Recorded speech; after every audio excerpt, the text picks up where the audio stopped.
Assalamualaikum warahmatullahi wabarakatuh. Kami dari kelompok 7 akan memaparkan materi tentang munakahat atau pernikahan yang beranggotakan saya sendiri Dini Indriani dan kedua rekan saya Vanessa serta Ulan Indriani.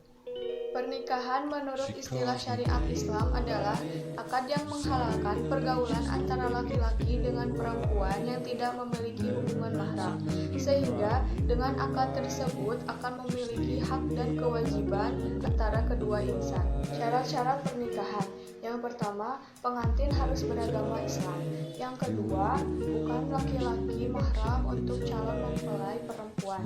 Yang ketiga, tidak ada paksaan. Yang keempat, tidak sedang melakukan ibadah haji. Dan yang terakhir, harus mengetahui wali nikah.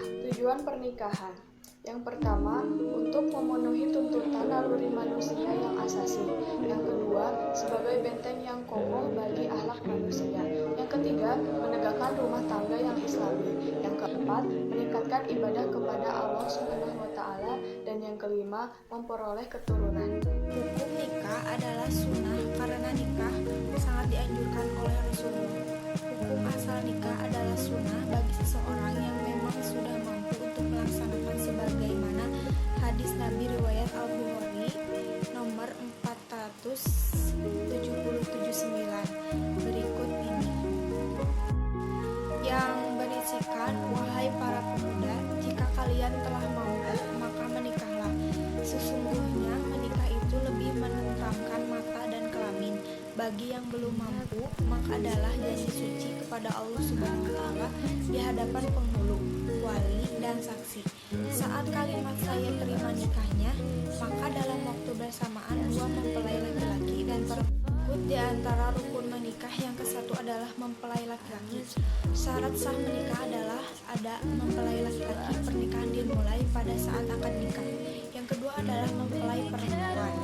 Sahnya menikah kedua yakni ayah, pakde atau om, anak laki-laki dari saudara kandung ayah.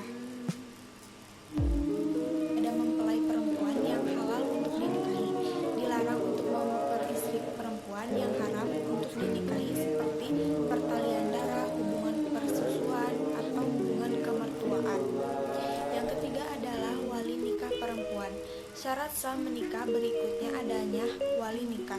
Wali merupakan orang tua mempelai perempuan yang yakni ayah, kakek, saudara laki-laki kandung, kakak atau ayah kandung. Yang keempat adalah saksi nikah. Menikah sah bila ada saksi nikah. Tidak sah menikah seseorang bila tidak ada saksi. Syarat menjadi saksi nikah yakni Islam, balik, berakal, merdeka, lelaki, dan adil. Diwakili oleh pihak keluarga, tetangga, ataupun orang yang dapat dipercaya untuk seorang saksi. Yang kelima adalah ijab kabul. Terakhir, syarat sah nikah yakni ijab kabul.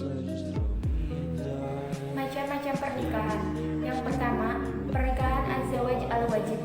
Pernikahan az-zawaj al-wajib adalah pernikahan wajib yang harus dilakukan oleh individu yang memiliki kemampuan untuk melakukan pernikahan serta memiliki nafsu biologis atau nafsu syahwat dan khawatir pribadinya melakukan dosa paling berat dalam Islam, yakni perbuatan zina yang dosa dan dilarang oleh Allah Subhanahu wa Ta'ala manakala tidak melakukan pernikahan.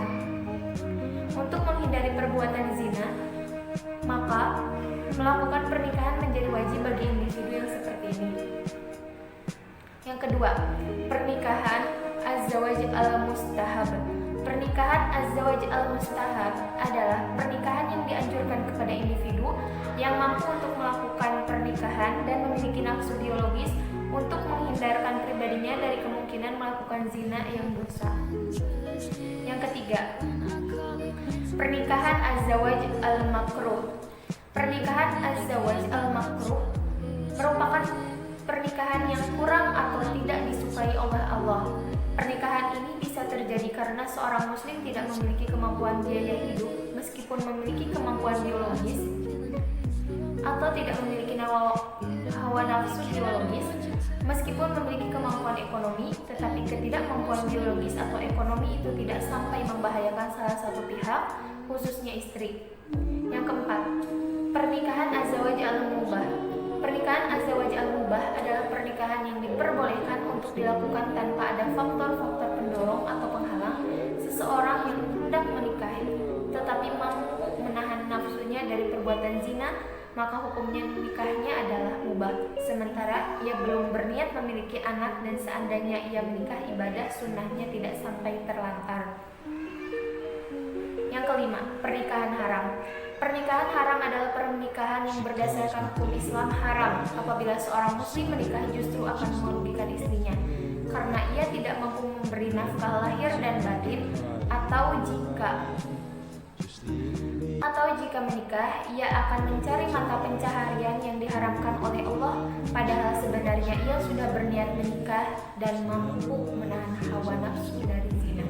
Keharaman pernikahan ini sebab pernikahan dijadikan alat untuk mencapai yang haram secara pasti. Sesuatu yang menyampaikan kepada yang haram secara pasti, maka ia haram juga.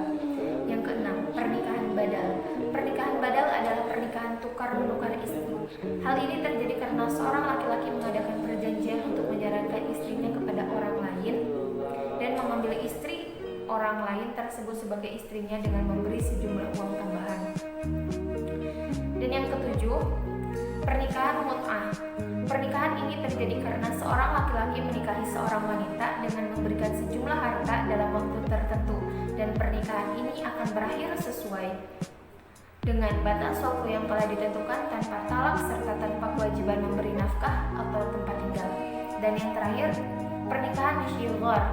Suatu pernikahan dianggap sebagai pernikahan syighar apabila seorang laki-laki berkata kepada laki-laki lain, "Pernikahkanlah aku dengan putrimu, maka aku akan pernikahkan putriku dengan pribadimu." Atau berkata, "Pernikahkanlah aku dengan saudara perempuanmu, maka aku akan pernikahkan saudara perempuanku dengan pribadimu." Hikmah menikah. Yang pertama, sebagai wadah birahi manusia yang halal. Yang kedua, meneguhkan moralitas yang luhur. Yang ketiga, membangun rumah tangga Islami. Yang keempat, memotivasi semangat dalam beribadah. Dan yang kelima, melahirkan keturunan atau generasi yang baik.